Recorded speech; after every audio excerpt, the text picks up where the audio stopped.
2025 m. gruodžio 9 diena. Lietuvoje paskelbta valstybės lygio ekstremalioji situacija, įvardijant ją kaip hibridinę ataką iš Baltarusijos krypties. Fiksuotas staigus incidentų augimas.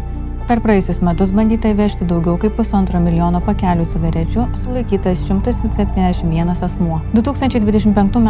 lapkričio 24 d. įkurtas bendras jungtinės tyrimo grupės pajėgų valdymo ir koordinavimo centras.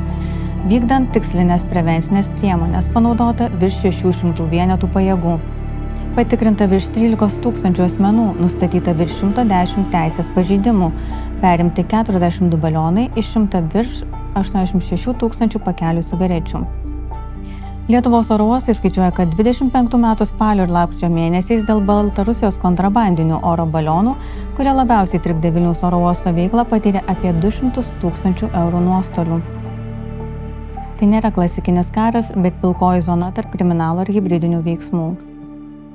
Vaizdo medžiagoje fiksuota, kaip kabelių užkardos pasieniečiai perėmė iš Baltarusijos oro balionu atskraidintą rūkalų kontrabandos krovinį. Šiemet tai buvo 45-oji tokiu būdu Lietuvą pasiekusių cigarečių siunta, o jų visų vertė gerokai viršė 500 000 eurų. Turėdami kolegų iš kriminalinės žvalgybos padalinių informacijos, ketvirtadienį kabelių užkardos pasieniečiai Varėnos rajone perėmė iš Baltarusijos balionu atskraidintą krovinį. Jame buvo 1520 pakelių cigarečių su Baltarusijos akcizo ženklais. Prie krovinio buvo pritvirtintas kontrabandininkų GPS. Dėl neteisėto disponavimo akcizais apmokestinamomis prekėmis atliekamas ikiteisminis tyrimas. Visa duomenimis iš viso šiemet perimti 45 oro balionais iš Baltarusijos gabenti rūkalų kroviniai. Sausio 29, vasarį 16. Tai yra daugiau kaip 121 000 pakelių cigarečių. Jų vertė Lietuvoje su mokesčiais yra apie 540 000 eurų. Už krovinį jau sumokėta, jiems praktiškai reikia paleisti, jie pinigus jau turi. Ar tas krovinys pradings kažką ir konfiskuos, jiems jau nebeįdomu. Kita pusė irgi evoliucionuoja su tom technologijom, kad pradėjo naudoti juodos spalvos balionus, leidžiant naktį, kad jie būtų dar sunkiau aptinkami. Tai jeigu mes pasižiūrim 40 kg arba 20 kg toks kavalkas krenta iš 3-5 km aukščio, tai žmogų tikrai nužudys, karvę tikrai nužudys, mašiną tikrai apgadins, stogą tikrai pramuš. Vizualiai tokį dalyką pastebėti, ypač skrendant naktį, įsivaizduokim, kad tai yra lygu 0. Sveiki. Iš pirmo žvilgsnio schema primena improvizuotą eksperimentą. Meteorologinis balionas, GPS siųstuvas ir kelių kilogramų krovinys. Tačiau būtent paprastumas daro šį metodą patrauklų nusikalstamoms grupėms. Jis pigus, sunkiai atsekamas ir nereikalauja tiesioginio žmonių kontakto kertant sieną. Šiandien laidoje peticijos LT tyrimo pristatymas. Siekiant visuomeniai suteikti kuo išsamesnę informaciją apie kontrabandinius balionus, apklausta 20 įstaigų ir ekspertų, analizuotos skirtingos perspektyvos ir duomenys. Tyrimas pabrėžia visuomenės švietimo svarbą, nes prevencija gali ženkliai sumažinti ekstremalių situacijų pasekmes. Šiandien studijoje civilinės aviacijos departamento direktorius Vidmantas Plėta, Kauno technologijos universiteto matematikos ir gamtos mokslų fakulteto docentas dr. Benas Gabrielis Urbonavičius. Karybos ekspertas Lietuvos kariuomenės atsargos majoras Darius Antanaitis. Dariau, pradėsiu nuo jūsų. Kaip jūs vertinate situaciją ir statistiką, kad praėjusiais metais iš viso skaičius kontrabandinių oro balionų išaugo iki 635? Na čia ko gero yra keli dėsniai arba kelios priežastys. Tai pirma priežastis tai yra, kad buvo baigta statyti fizinę sieną su Baltarusija. Tai natūraliai jau sunkiau buvo gabenti cigaretes ir todėl nusikaltėliai pradėjome naudoti kitus metodus gabenti cigaretes. Na ir kitas dalykas, ko gero, kad praeitais metais būtent kariuomenė buvo pradėta naudoti tam, kad užfiksuoti tos balionus ir būtent su geresnės gebos radarais. Ir tiesiog mes daugiau pamatėm visą tą dalyką. Tai manau, visą, kur mes manom, kad kažko tai staiga išauga, kažkas dramatiškai atsitiko, tai yra labai paprasti paaiškinimai. Pirma, kitaip kontrabandininkai negali gabenti cigaretės. Ir antra, mes tiesiog geriau matom. Bet tas skaičius toks labai drastiškas, jeigu 22 metais buvo iš vis 0, ar ne?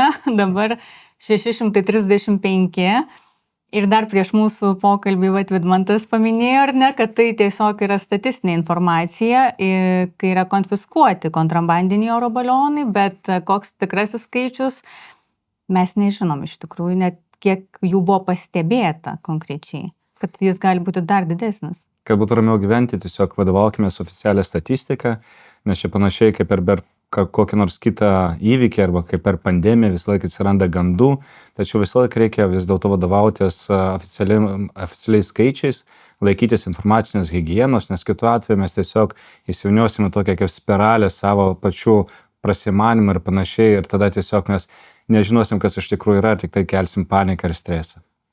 Labai teisingai sakot. Iš tikrųjų, tai mūsų ir yra toks tikslas, kad visuomenę nuraminti, kuo daugiau informacijos jai suteikti. Tai gal ir toks antras vienas svarbiausių klausimų, kaip vertinate nuomonės, kad tai gali būti ne Baltarusijos, o kitų šalių provokacija, siekiant nukreipti dėmesį ir sukurti chaosą. Na, tas kitas šalis tai ko gero būtų Rusija, nes, Kinija tai vargu bau ar mes įdomus ir toli važiuoti Kinams, mesti tos balionus. Tai kalbant apie Rusiją, visą laiką turi būti tikslas, ką tu nori to padaryti. Tai ar Rusija reikia važiuoti į Baltarusiją tam, kad leisti cigaretės mums į Lietuvą, į Lenkiją ir į Latviją, tam, kad padaryti chaosą? Kol gero, kad ne. Tai ar yra kažkas tai už to, pavyzdžiui, Rusijos spectarnybos? Greičiausiai, nes vis dėlto Baltarusijoje yra diktatūra ir ten Baltarusijos KGB, kurie atsakinga būtent už sienos priežiūrą, tikrai žino, kas tai daro ir nebe jų leidimo tai daroma, o kadangi Baltarusijos KGB vis tiek bendradarbiaus Rusijos KGB, tai galima ir dėti tą lygybės ženklą.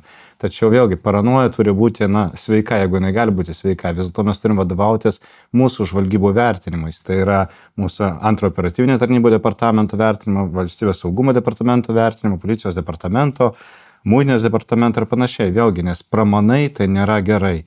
Jeigu mes galvom, kad ten kažkas tai galėtų būti, galbūt jis yra, bet vėlgi reikia pasiskaityti mūsų grėsmių analizę, kuri išeina kiekvienais metais, tiesiog paskaityti ir laikytis būtent tai, kad žmonės, kurie išmano ir kurie dirba, būtent jų faktus pateiktus. Bet dabar iš visuomenės perspektyvos, ar ne, suprantu jūsų požiūrį ir faktus, ar ne, kad tikrai reikia vadovautis institucijų suteikiamais duomenimis.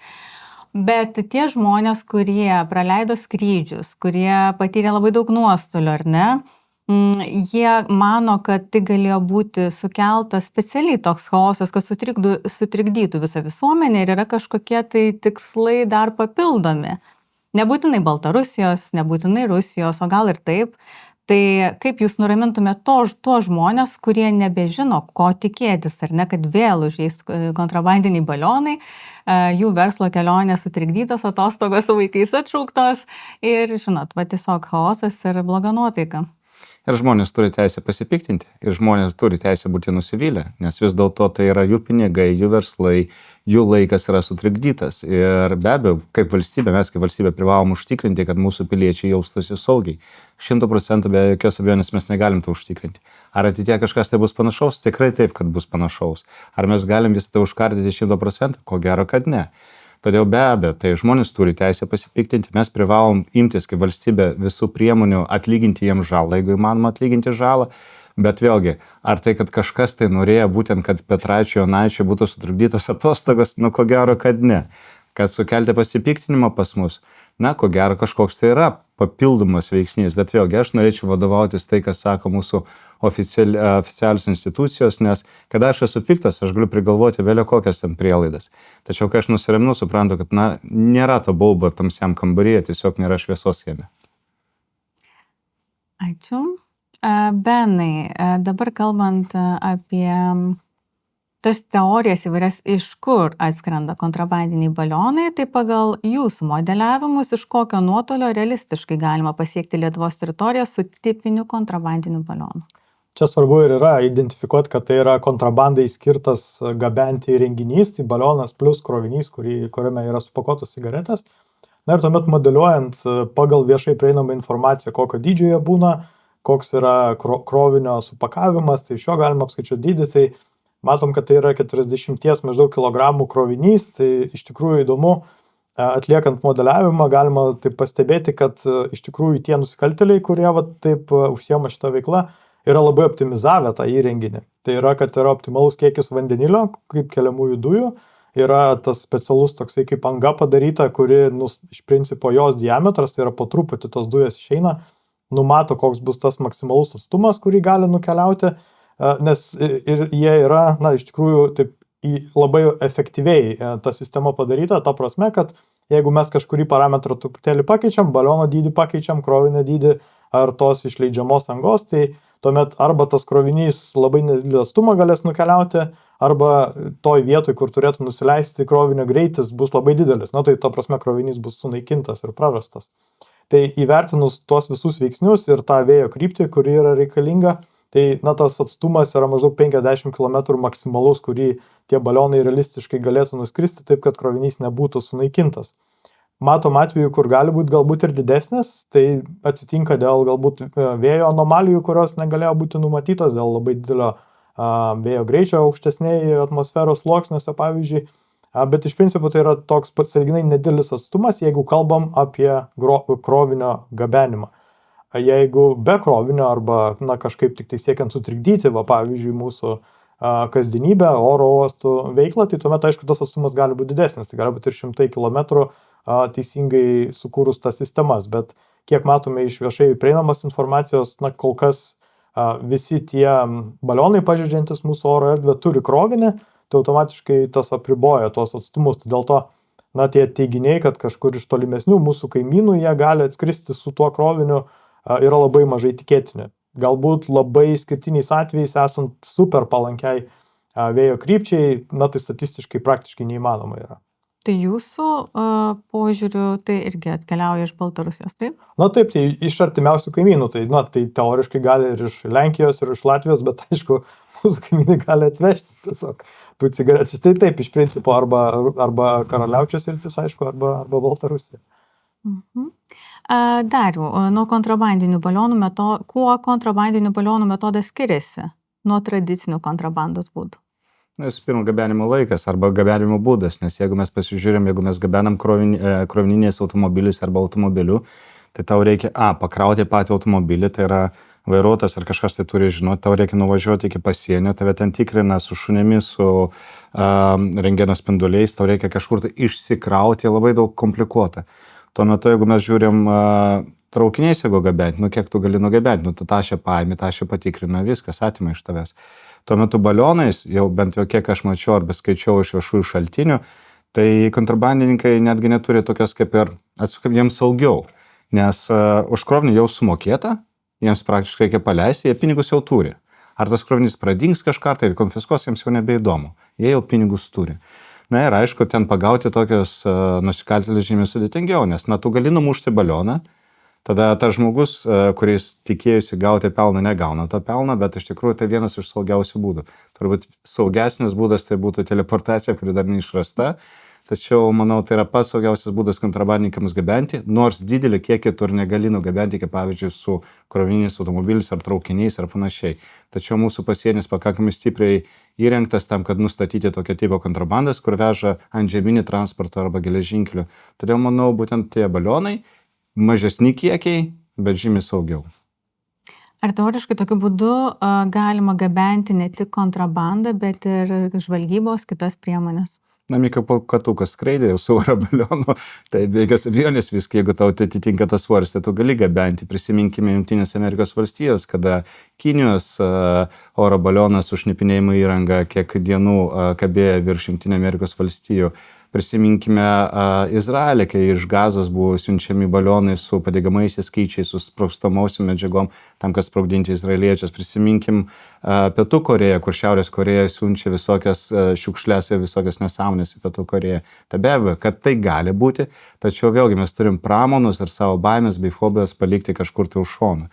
Vis dėlto turi tą įvertinimą padaryti mūsų vėlgi žvalgybinės organizacijos. Ar tai yra grėsmė? Ar gali ten būti pakabinta prie baliono branduolinė bomba? Be abejo, kad gali, bet tai yra visiška nesąmonė. Lygiai tais pas, kad mes pasakytume, kad per kovo 11 kokią eisiną ten galėtų būti sunkvežimis įsirėžti ir tą minę. Ar gali? Teoriškai gali.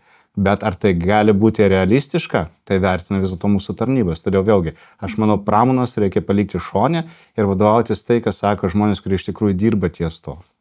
Dabar klausimas Vidmantui, gal nuo jūsų pradėsiu šitą temą, kalbant apie skrydžius, ar ne, vis dėlto tai yra susiję ir su orlaiviais, ir su saugiais skrydžiais.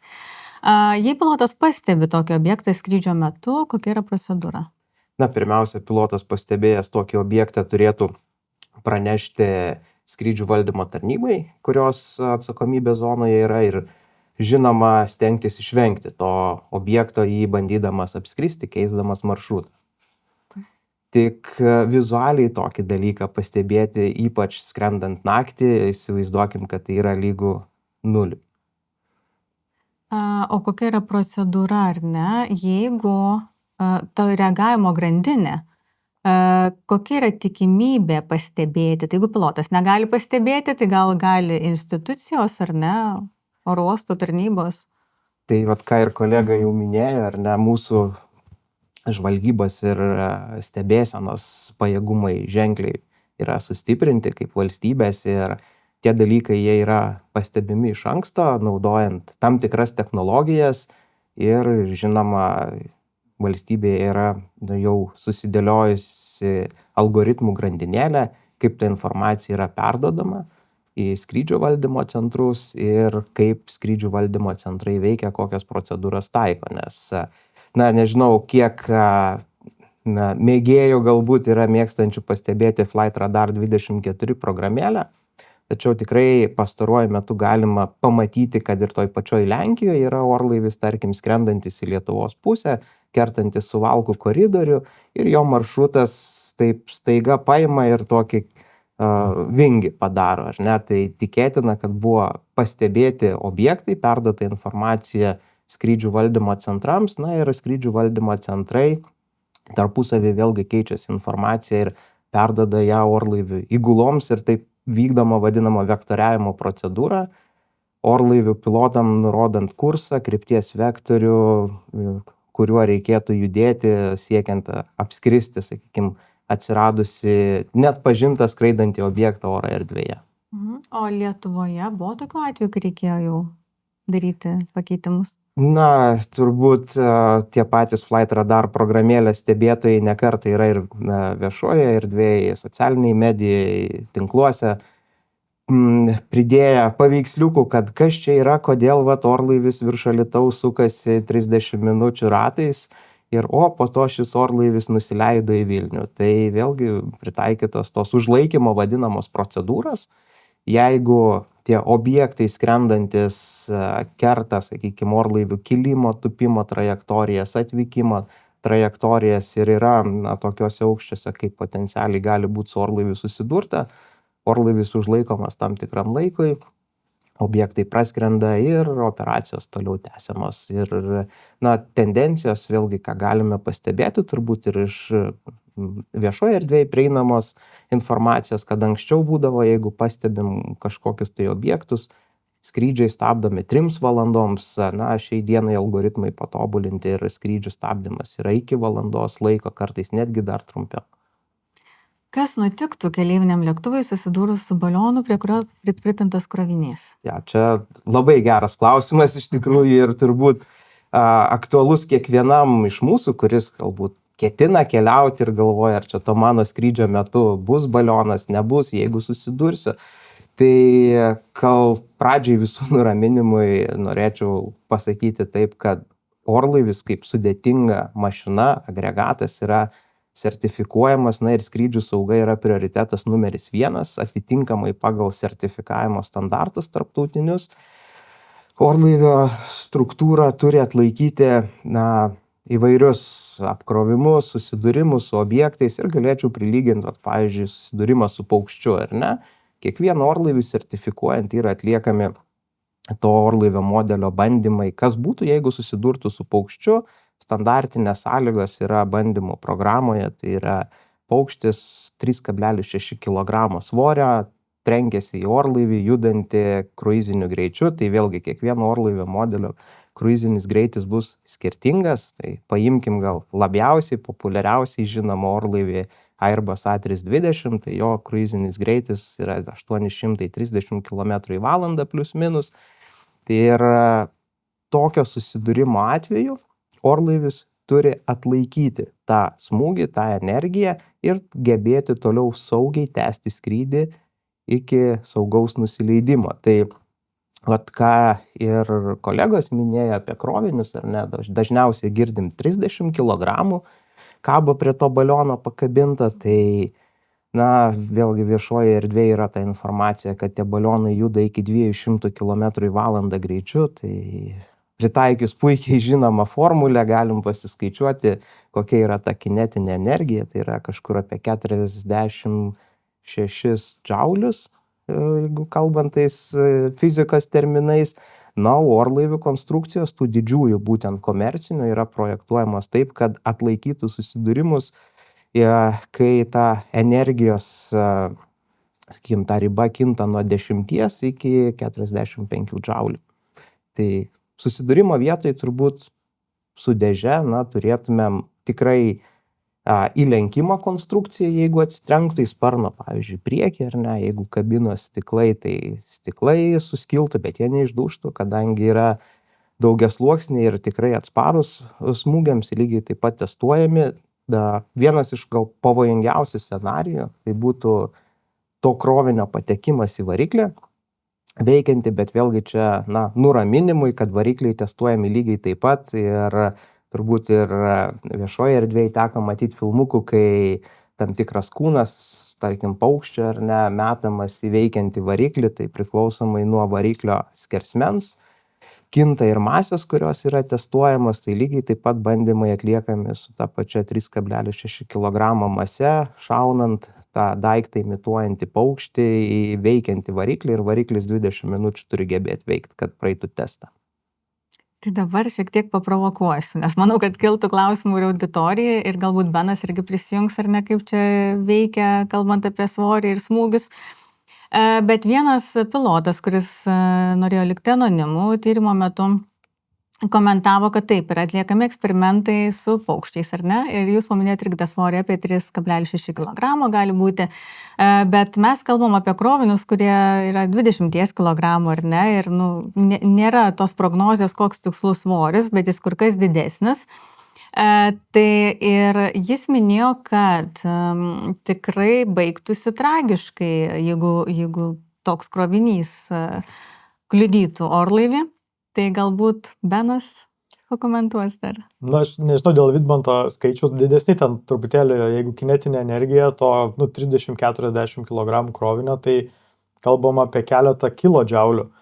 Ir priklausomai nuo to, nes reikia nepamiršti, kad ir lėktuvas juda priešingą kryptimi, tarkim, tai blogiausia atveju paėmus, tai kalbam 10 kilodžiaulių galimai energijos, kuri turi išsisklaidyti toje susidūrimo vietoje, įvertinus, kad pačio krovinio matmenys nėra dideli, sakykim, viena kraštinė galbūt iki metro, kas galima iš viešos erdvės pamatyti.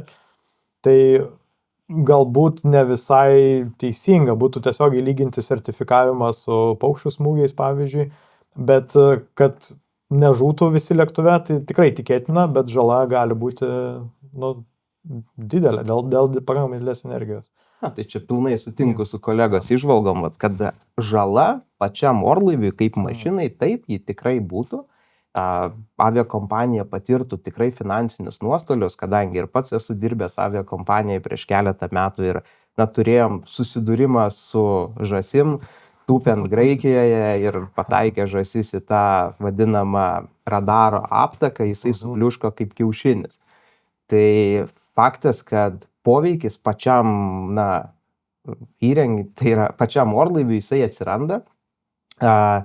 Tik tais dėl tų griežtų gan sertifikavimo standartų ir bandymų, jame esantis asmenys maksimaliai būtų apsaugoti ir skrydžių sauga užtikrinta, ir netgi, tarkim, tupimo metu pataikius atsitiktinai į variklį, ar ne, ir įtraukus tą dėžę, tai išsijungtų vienas iš variklių, ar ne. Tai tokiem scenarijam pilotai yra ruošiami nuolatos, tiek kilimo, tiek tupimo metu, variklių išsijungimų į avariniam situacijom, ir tupimas su vienu išjungtų varikliu.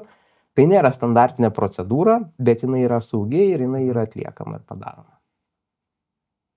O kokia tikimybė, iš tikrųjų, kalbant apie kontrabandinius oro balionus, nes jų slėgis vis tiek mažėja, ar ne? Lydimosi metu. Tai kokia tikimybė, kad gali orlaivis susidurti? Šiai dienai pagal tuos algoritmus, ką turime įdiegę valstybėje užtikrinant skrydžių saugą, tai tikimybę faktiškai prilyginčiau nuliniai, nes priartėjus tiems net pažintiems objektams iki tam tikrų ribų aplink oro uostą, tai būtent yra tas keleiviams nemaloniausias atvejis, kai yra sakoma, Vilniaus oro uostas sustabdė savo veiklą. Tai iš tikrųjų oro uostas veiklos nesustabdė, jisai veikia, funkcionuoja, priima keleivius, išleidžia, aptarnauja ten esančius, tačiau yra uždaromas tas oro erdvės elementas aplink oro uostą, kur jau būtų nebesaugu vykdyti skrydžius orlaiviais. Bendram gal supratimui orlaivių tuptynė prasideda viena kryptimi ties Nemenčinė plius minus, ir orlaivis atsisuka jau Vilniaus oro uosto kilimo tupimo tako kryptimi ir jo aukštis toje vietoje yra apie kilometrą 200 aukščio ir jisai stabiliai 3 laipsnių gradientų sėkmingai žemėja į oro uostą. Arba atvirkščiai, jeigu iš priešingos pusės, tai maždaug Trakų lauke. Yra tie taškai, kur tie yra kritiškiausios tos fazės, sakykime, kad nesusidurti su tais balionais. Ir mūsų dėja, bet Vilniaus ta geografinė lokacija ir ta artima siena su kaimynais kartais duoda savo, kai tie nepalankus vėjo gūsiai tos balionus atneša iki tų būtent ribų. Kitas aspektas - socialiniai tinklai. Ten labai daug ir chaoso galima pasėti ir daug gauti informacijos. Vienas iš pavyzdžių Jungtinėse Amerikos valstijose, kai vyko susidūrimas su meteorologiniu balionu ir jis nešė nedidelį sensorių, sveriant iki 1 kilogramo ir jau buvo padaryta žala. Čia vėlgi mes kalbame apie 20 kilogramų. Jūs irgi manau, kad matėte tą video, ar ne, ir galit pakomentuoti, nes manau, kad ir visuomenė domisi vis labiau šitą temą. Taip, tai tas atvejis iš tikrųjų taip galbūt atsitiktinai susidėliojo kortos, kaip vadinu, ar ne, kad taip beveik sutapo laike. Mes turim čia tuos balionus mūsų aplankančius. Ten Amerikoje nutiko toks įvykis, tai oficialiai yra ir tyrimų biuro ataskaita patvirtinanti, kad taip, tai buvo zondas pakabintas prie baliono tyriamaisiais tikslais, tik tais kreipsiu dėmesį, kad ta detalė, kur, sakykime, tas zondas, kuris susidūrė su orlaiviu, jisai buvo metalinis. Tai vėlgi metalo tankis, popieriaus tankis, įsijungia fizika, 2 skirtingi kūnai. Ir jeigu paimtume tą, sakykime, krovinį su cigaretėm, kur ten popieriaus tankis yra apie turbūt vienetuką, sviruoja ar ne, o orlaivis pagamintas iš duraliuminio lydinio, kur tankis jau yra 2,8, tai susidūrimo atveju ta popierinė dėžė tikrai suirtų, tačiau vėlgi toj smūgio susidūrimo vietoj liktų deformacija orlaivio korpuse. Pasakėt labai daug terminų, kur tikriausiai ne visiems bus aišku, bet dabar gal dar prieisiu prie svarbaus klausimo, ar technologinės priemonės, būtent dronų neutralizavimas, signalų siekimas, geografiniai apribojimai galėtų būti taikomos ir balionams. Geografinius apribojimus iš karto siūlyčiau pamiršti, nes dronas jisai turi elektroniką, turi, vadinkim liaudiškai kalbant, smegenis, į kurias galima sudėti gamintojai, netgi jau šiuo metu pradeda tai diegti, kad kiekvienos valstybės draudžiamas skraidyti zonas sudegė ir tiesiog jis priskridęs tą ribą jisai sustoja. Balionas nesustos, jisai skris ten, kur pučia vėjas, toks jo skrydžio principas. Stebėsena pakankamai yra sunkus dalykas juos aptikti, bet kol kas rasti sprendimai ir tikrai galime didžiuotis, kad iš tikrųjų tuos sprendimus radome ir juos naudojame, nes tais klausimais mes kalbame ir su kitomis mūsų kaimyninėmis šalimis ir keičiamės tą informaciją, tai ne per seniausiai turėjome bendrą tokį susitikimą ir iš tikrųjų Lietuva viena iš pirmųjų, tiksliau pirmoji, kas su tuo susidūrė ir dalinasi praktikomis, kaip mes stebime, kaip mes veikiame, kaip valdome skrydžius. Tai šiai dienai, kad suvaldyti rizikas, būtent ir yra stebėsena, informavimas ir atitinkamai tų kraštinių sprendimų priėmimas, kad uždarom tą oro erdvės gabaliuką, jame nevykdom laikinai skrydžių, kol ta grėsmė ten nepraskris, kaip sakant, kol nieko jau ten nebeliks, kas gali kenkti skrydžiams, o dėl pačio neutralizavimo vėlgi, tam tikros priemonės jos teisiškai netgi yra įtvirtintos, kad jeigu tas orų judantis objektas, vadinkim balionas, kelia tiesioginę grėsmę strateginiams objektams, oro uostams ir yra jau jų teritorijoje, tarkim, virš oro uosto būtų pastebėtas gan sąlyginai mažam aukštyje, tai galimas naudoti netgi kinetinės priemonės, o pagal turbūt valstybės sieną, čia į kolegą daugiau žiūriu, kad bet koks šaudimas turbūt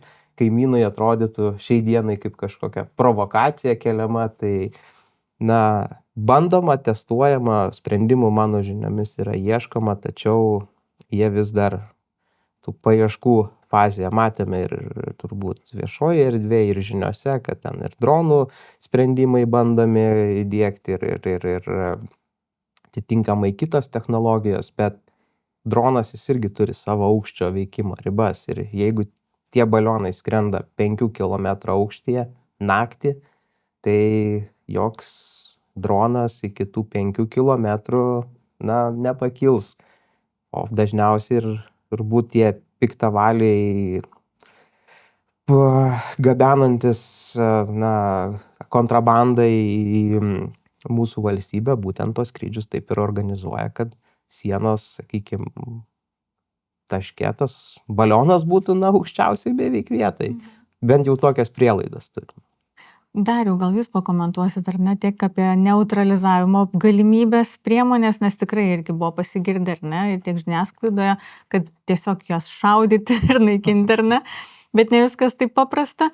Tai kokios to galimybės, grėsmės ir kaip iš viso sprendžiama šita problema, kai jau pastebimas kontrabandinis balionas, kokia tvarka eiga? Aš nežinau būtent kokia tvarka priima arba kokia procedūra yra Lietuvos kariuomenė, tačiau paprastai jeigu tas daiktas kelia grėsmę saugumui arba žmonėms, gyvybei ir saugumui, tai be jokios abejonės įmamas visos priemonės. Tai pavyzdžiui, jeigu aš matau, kad tas balionas, kuris, kaip dažnai pas mus būna, per brangu numušinėti, visų pirma, niekada nėra brangiau už žmogaus gyvybę.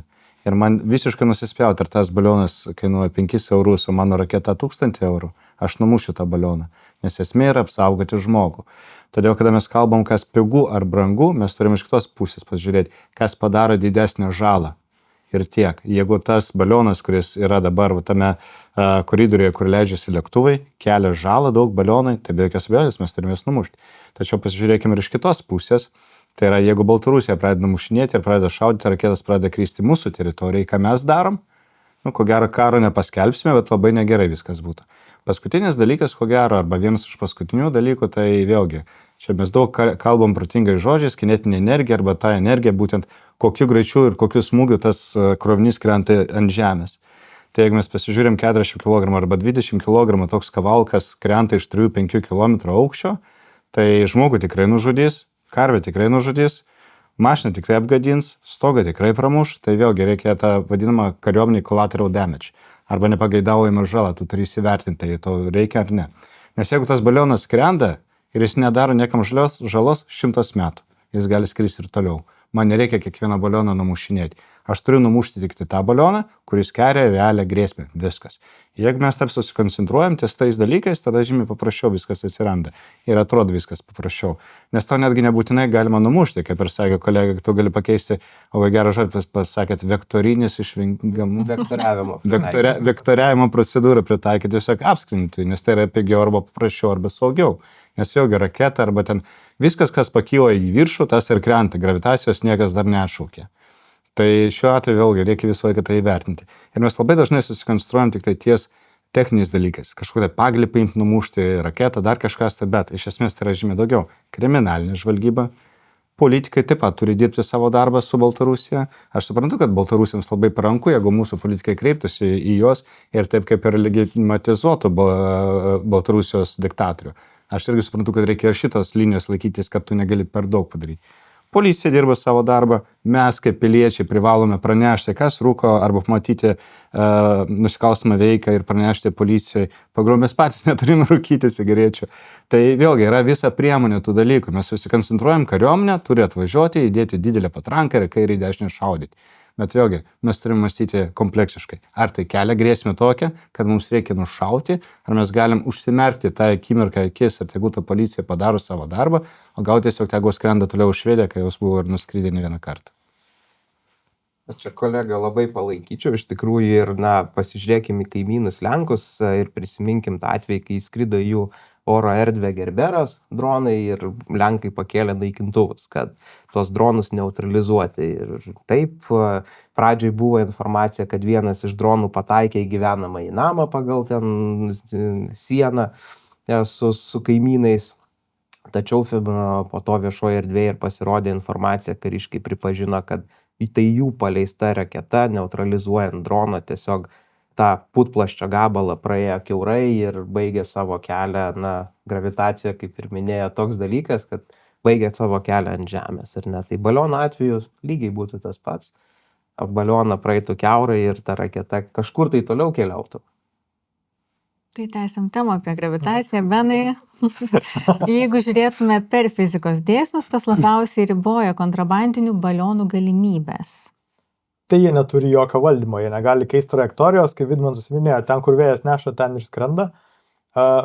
Galima, modeliuojant, galima išvelgti galimybių kažkokį valdymą įdėti, valdyti to vandenilio, pavyzdžiui, kiekį baliono viduje, bet tai tik tai truputėlį pratęstų jo tą kelionę, tai iš principo tai ir yra turbūt pagrindinis tas ribojimas, kad jie yra pasyvūs objektai, kurie tiesiog pilnai atsiduoda mūsų vėjo srovėms.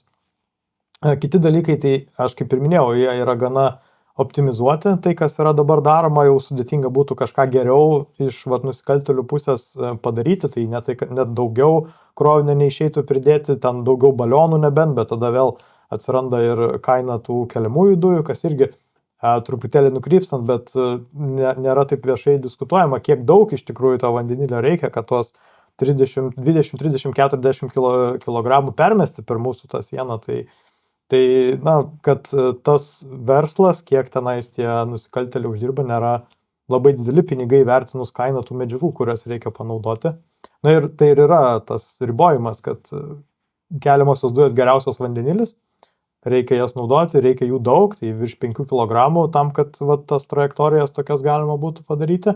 Baliono dydis taip pat, kiek viešoje erdvėje, tai yra standartiniai tie meteorologiniai balionai, tai apie 2,5 metrų spindulio būna, iki 5 metrų skersmens gali jie prisipūsti, tai irgi yra ribojama, kiek jisai gali pakelti, tai tas, ką dabar matome, tai turbūt yra daugiausiai, ką ir gali ten nusikaltėliai padaryti.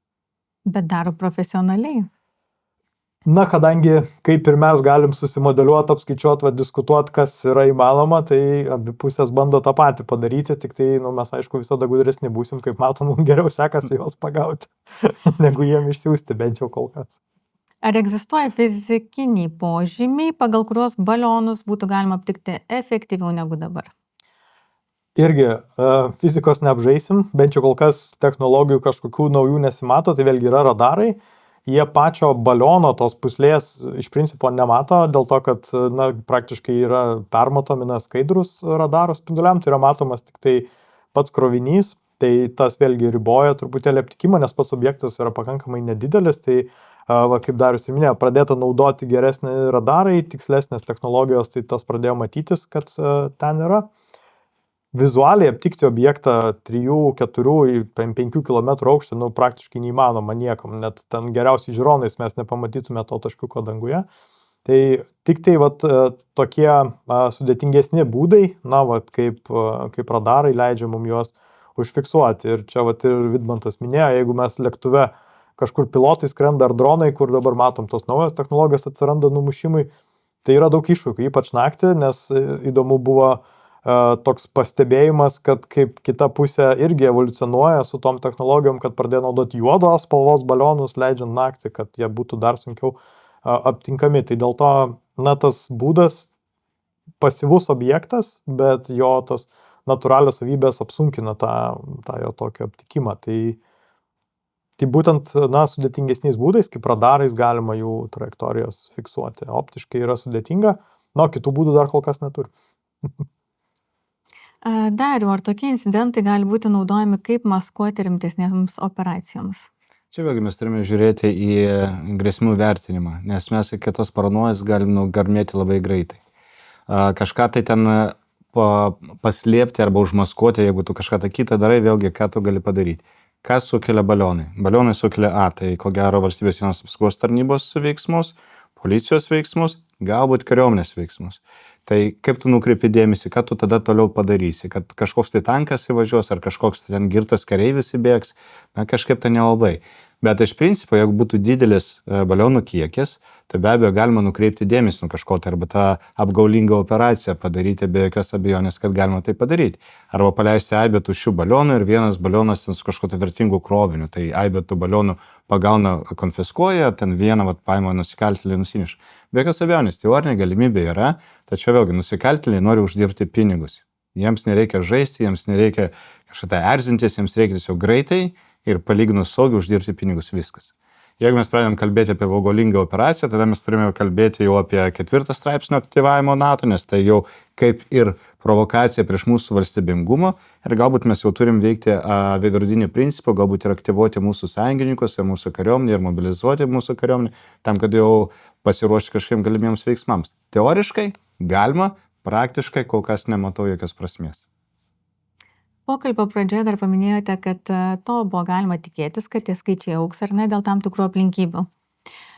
Bet kontrabandininkai ruošiasi profesionaliai ar ne ir netgi, kaip sakot, keičia net balionų spalvą, prisitaiko. Bet kaip ruošiamės mes? Tie skaičiai augo tendencingai ir staiga šovė į viršų, bet nebuvom pasiruošę nei iš technologijų pusės, nei oro uostas buvo pasiruošęs ar ne tokiam staigiam puolimui kontrabandinių balionų. Kaip jūs tai vertintumėt?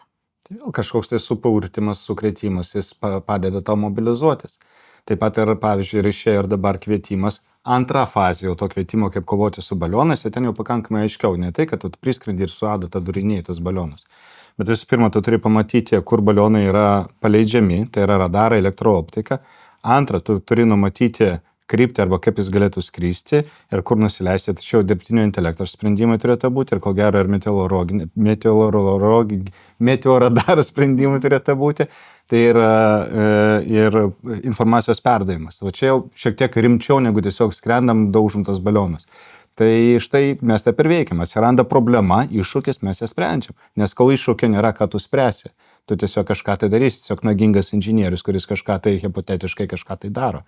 Tai šitoje vietoje aš irgi nedramatizuočiau, kad nebuvo ir niekas nebuvo pasiruošęs.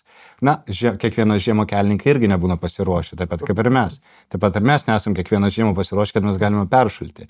Tiesiog, kad tai yra normali mūsų būsena. Bet jeigu yra iššūkis, mes jį sprendžiam. Išryškino silpnybės ir tobulėjam. Visą laiką žmonija tobulėja pagal tai, ką suranda silpnybės, nes tu negali stiprinti to, ko tu nežinai. Tai kaip, pavyzdžiui, prieštankinė ginkluotė. Tos prieštankinė ginkluotė galim buvo sugalvoti anksčiau, bet nebuvo tankų, tai kaip tu naudos prieštankinė ginkluotė, atsirado tankas, yra prieštankinė ginkluotė. Taip pat ir čianai, tų balionų, arba tie balionai nesukeldavo tiek problemų mums, sukeldavo Izraeliui, sukeldavo Pietų Korėjai, bet ne mums. Tai be abejo mes ir neskirdavom dėmesį tai. Klausimas visiems, tai pradėsiu nuo Beno tada iš eilės. Kokia prevencija reikalinga, kokie būtų jūsų pasiūlymai, rekomendacijos, požiūris? Tai sistemiškai žiūrėti į tą problemą, kaip ir Darius minėjo, tai galbūt turim šitą naują dalyką šalyje, kurio nebuvo prieš keletą metų ir visos tarnybos mūsų dirba, matom viešoje erdvėje sulaikomi yra asmenys, tai galbūt čia, jeigu tai vis dar laikom ir matom, kad taip ir yra, kad tai yra kontrabandininkų verslas, tai galbūt netiesiogai žiūrėti į tos balionus, bet tos asmenys, kurie tuo verčiasi sulaikyti ir tai padaryti jiem visiškai neapsimokančių dalykų. Ir tuomet, aišku, technologijas tobulinti, kurios leidžia mum aptikti, kažkaip deaktyvuoti tuos, tikrai taip, bet tuo pačiu sistemiškai žiūrint su tais įrankiais, kuriais turim, tikrai matom dabar, kad visai mum gerai sekasi ir tuos išnaudoti ir tuo keliu turbūt ir reikėtų eiti toliau, nepamiršti to. Ačiū, Dariau. Nu, jūs pirmą turbūt nerūkyti, nes nėra kam parduoti, nėra ir kontrabandos. Nu, jeigu tai primčiau kalbant, tai be jokios abejonės, tai ir patiems būti valstybiškai mąstantiems. Tai jeigu mes matom, kad tai yra problema ir mes matom, kad tai yra sunku susitvarkyti tom organizacijoms, kurias mes patys ir išlaikom, tai galbūt prisijungti reikia prie to kaip savanoriai ir panašiai. Ir be abejo būti neabejingiems nusikaltimams. Nes mes ir to gyvenam. Mes patys priimam savo gyvenimo taisyklės, kurias pavadinam įstatymai. Mes jos laikomės ir kažkas tai sugalvoja, kad ne, aš nesilaikysiu to įstatymo, man nusispjauti ant tavęs. Tai aš manau, pagrindinis klausimas arba kaip tai padaryti, tai be abejo pilietiškumas, mūsų pilietiškumas, padėti, kada reikia ir be abejo pranešti apie nusikalstamą veiką. Ačiū, Vidmantai. Na, aš taip pat prisijungsiu prie kolegos pasakymų, kad prevencija visų pirma jinai prasideda jau išmokus tą pamoką, ar ne, išgirdus apie tą pirmąją grėsmę, tai priminsiu gal, kad pirmasis balionas Vilniaus oro uosto teritorijoje nusileido 24 metų rudenį. Turbūt visi tą atsimena ir būtent nuo tada buvo pradėtas diegti tos prevencinės priemonės ir rizikų vertinimai, poveikio vertinimai, kas nutiktų operacijoms oro uostams ir papildomų stebėsenos radarų sudėjimas aplink oro uostus. Atitinkamai pokyčiai ir teisinėje aplinkoje keičiant baudžiamąjį kodeksą, didinant tas bausmes kontrabandininkams, stengiantis juos atgrasyti ar ne. Ir žinoma, vėlgi suaktyvintos tiek viešoje erdvėje matom žvalgybos institucijų funkcijos, darbas ir ką pastebime, tai iš tikrųjų tuos pranešimus apie kontrabandininkų sulaikymus ar ne, apie netgi aukšto rango vadų sulaikymus, kurie organizuoja tuos nelegalius, pavadinkim, skrydžius iš kaimyninės valstybės. Ir žinoma, pilietiškumas, pastebėjus vėlgi, kad kažkas tai dėžes tampo, giriasi, jog čia uždirbau iš to, čia pasiūlė gerą man kažkokį tai sandėrį, tai žinoma, tokie atvejai turėtų būti pranešti atitinkamoms institucijoms, nes tai joms padės veikti ir sakykime, mūsų pusės esančius tos žaidėjus šio negražaus žaidimo stengtis neutralizuoti. Tai ačiū Jums labai, kad pasidalinot savo nuomonę, rekomendacijomis ir praktinę patirtimį, ekspertiškumu. Ačiū visiems žiūrėjusiems ir kaip minėjo dalyviai, viskas prasideda nuo mūsų pilietiškumo ir nuo mūsų pačių iniciatyvos. Ačiū.